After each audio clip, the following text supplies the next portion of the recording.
talking about geometric series. We want to use the sum of finite geometric series formula and use the summation notation to solve a geometric series. So on the next page, this geometric series right here is your formula.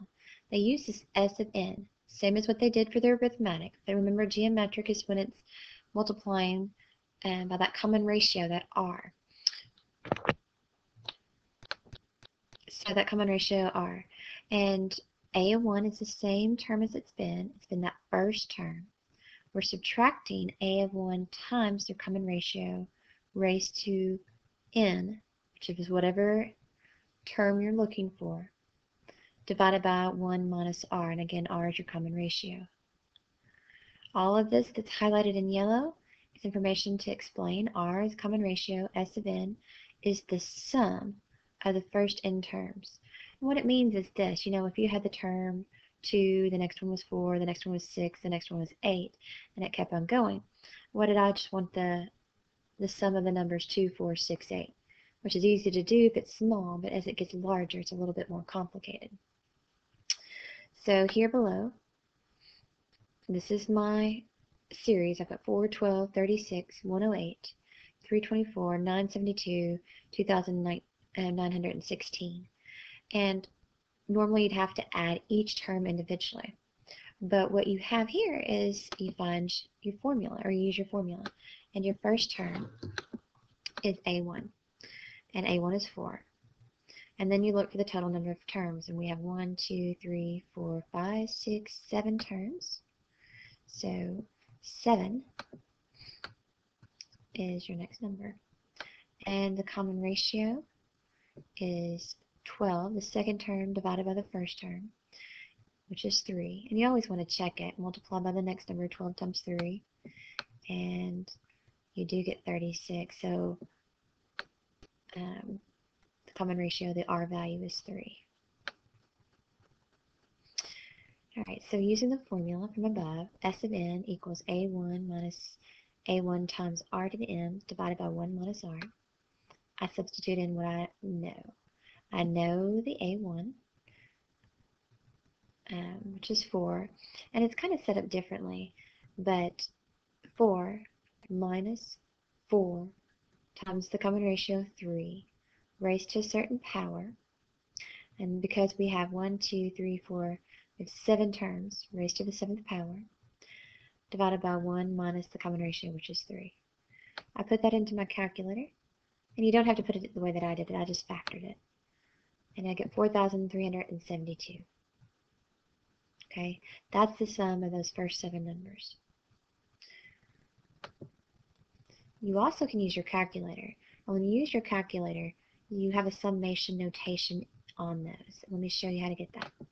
Okay, so remember that alpha y equals gives you that fraction key on the fancy calculators? Okay, well, once you've done that alpha y equals on the calculator, okay, so now I've selected alpha y equals, and you notice over here beside the fraction key, there's a function key. So underneath the function is Windows, and I'm going to click the window button. And look, there's a summation E button, number 2. I'm going to hit enter. And if you notice in my calculator, there's an exact replica of what you see right here, and it's a little harder to see because I wanted to give you the screen history. It's got alpha flashing right here, so I just found the N button, and then it starts at 0.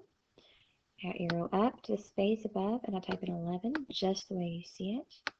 And arrow to the right, and I do 3 parentheses, negative 1.5, close parentheses, raised to the n value.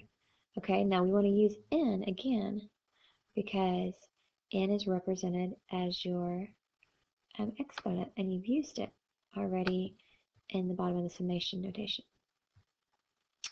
So exactly the way you see it, written in there. I hit enter, and there's your answer. So it is that easy to find your answer.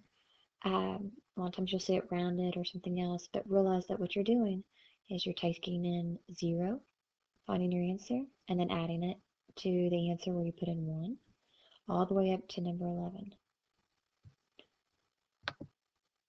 Okay, on this one, in March, a family starts saving for a vacation they are planning for the end of August. The family expects the cost to be $13.75. They start with $125.